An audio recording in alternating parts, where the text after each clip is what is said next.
gonna join me today? Okay. No!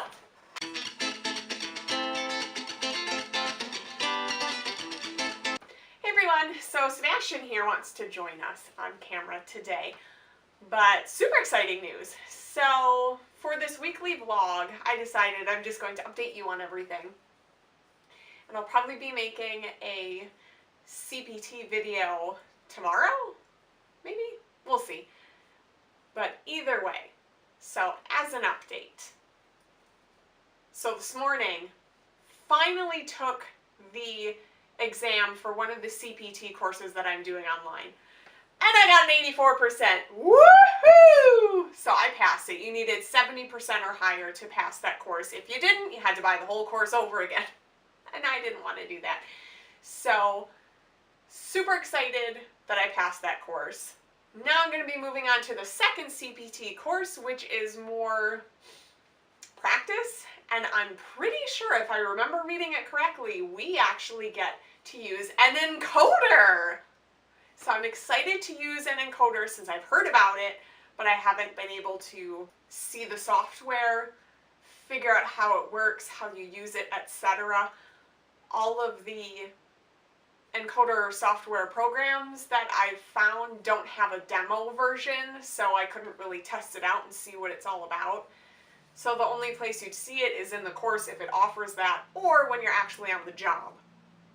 But once I open up the course, verify it is using an encoder, and I download it, if we use it, I'm going to make a video all on encoders, because I feel like that was one of the big questions that I've had for a while, that it wasn't really answered per se in any of my coursework.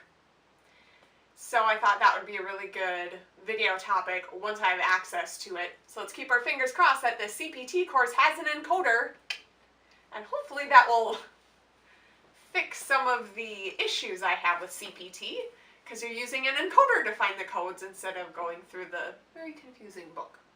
So that is an update on that. Also wanted to give you all an update on how it's going at work. I attempted to make a video, I think about a month or so ago, and I just didn't like the video, so I never posted it. So it is now about 2 months since I started working at the local hospital in the Medical Records Department. It's going great. I'm very pleased with my progress, and so far my coworkers that I train with and my supervisors, they're also pleased with my progress, so that's good. And I'm really enjoying it. So right now, a lot of my day is focused on loading stuff onto Epic.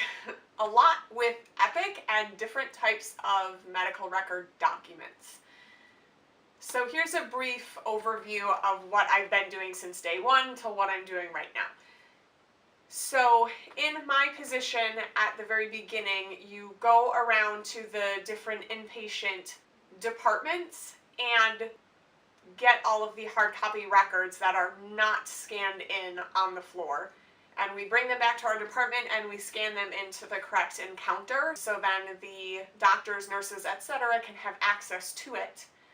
And there are 2 inpatient areas in our hospital. We have what's called the towers. It's literally, the building is a tower. And there's floor 12 through floor 7.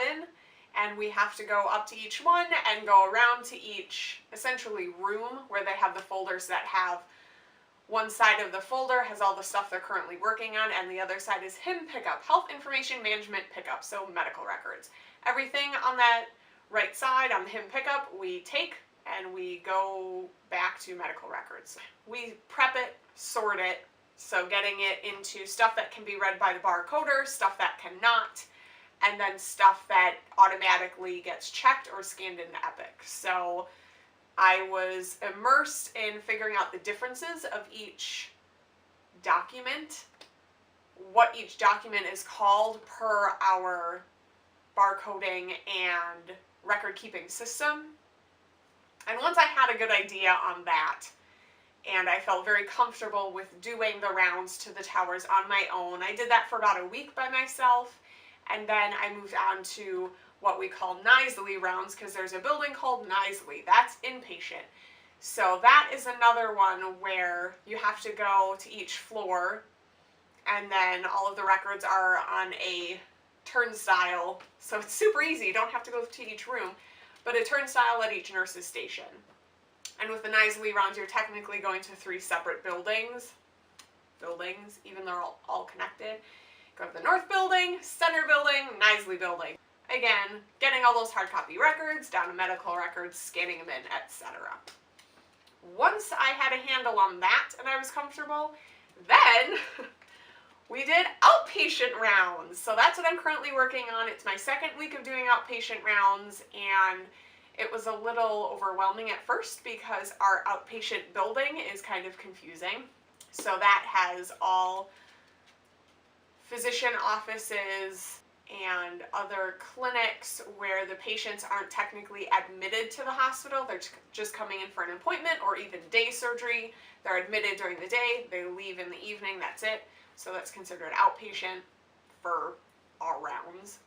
But with outpatient rounds there are a lot of other documents I'd never seen before, and majority of them get scanned directly onto Epic. So it's very Epic heavy, so that's what I've been doing right now, and I'm getting a lot more comfortable with it, which is great.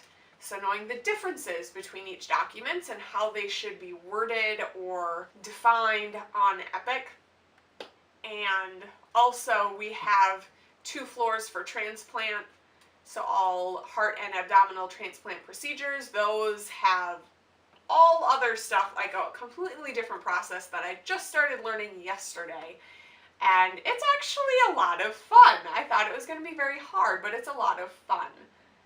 And again, that is all, everything goes directly on the Epic, so you have to know how to navigate Epic and how to pick out what kind of document this is, what department it's associated with, etc. And I'm really liking it. So that is what I'm doing right now.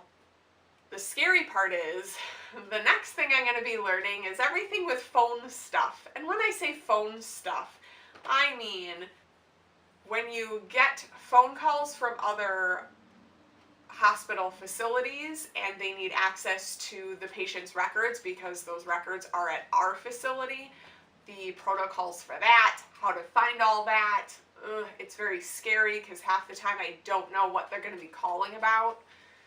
So that makes me nervous. So I'm not happy about learning phone stuff, but I have to because I work on weekends. And on weekends, we don't have our release of information employees working, so it's up to the regular medical records staff to deal with different hospitals, ERs that have our patients that need records from our facility and how to do that. It's scary. I'm not a fan of it. I'm just not a big phone person, especially when I don't know what the person is going to be calling about. When I can't control the topic or information they're going to need from me or what they're going to be asking for, that makes me nervous. So I'm not happy about learning phone stuff, but I'm going to have to. So my goal after all of this is to get a coding position at the hospital I'm working at in March. That is my goal. Probably not going to work that way, but you never know. I do love working in medical records, but I want to continue as soon as I can on the coding avenue of my career path. So the soonest I can do that, that's when I want to move over to coding. And the only reason March is my goal month is because at my facility, you essentially, when you are hired, you sign a contract saying you will officially work in the position you're hired for 6 months. After 6 months, yeah, move wherever you want. If you want to move on to a completely different facility, fine by us. But 6 months, you are saying you're going to commit to working in the position you are hired on. So 6 months is about March for me. So that is when I want to officially start applying to coding positions. I'll probably do it sooner, but you never know, because I'm hoping to be taking my coding exam anywhere between January and March. Anywhere in there, that's my goal. Also, March is another goal month because from what I can tell from the forums, is the coding certification exams, they update to the 2018 fiscal year for ICD-10 and CPT around March. So around March-ish is when you would need all of the 2018 books, and I don't want to pay for 2018 books when I know I'm going to be getting a position soon after that will already have those updated books to use. And I don't know if I will have the ability to borrow the 2018 code books from my hospital's coding department. I don't know if they'll have them or if they'll have enough to borrow or to lend me. I don't know. So I prefer to take the exam before they officially change the exams to the 2018 code updates and the 2018 code books. I prefer to do it before because I have all the 2017 books. So that is another reason why March is a big month for me. So other than that, I'm going to be working hard on finishing the next CPT course, which is using the encoder, I believe, but more often than not, just practicing.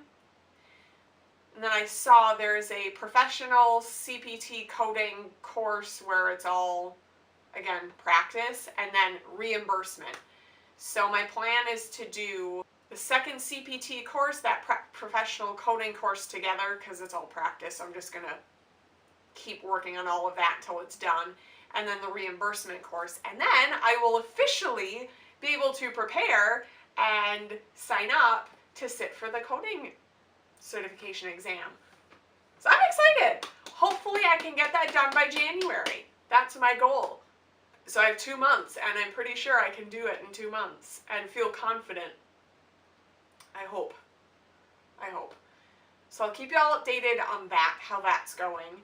And I will keep you updated on if we use an encoder, and then I'll make a video on that. Tomorrow I plan on making a CPT video on modifiers, because I dislike them. And we need to work out modifiers. That's a big thing in CPT, which is annoying. But anyway, so that will be happening.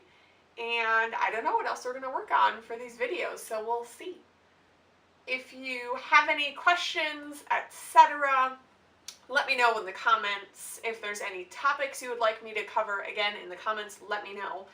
Even if it doesn't pertain to coding, let me know what you want me to talk about or what you're interested in hearing about, and I will hopefully make a video on that.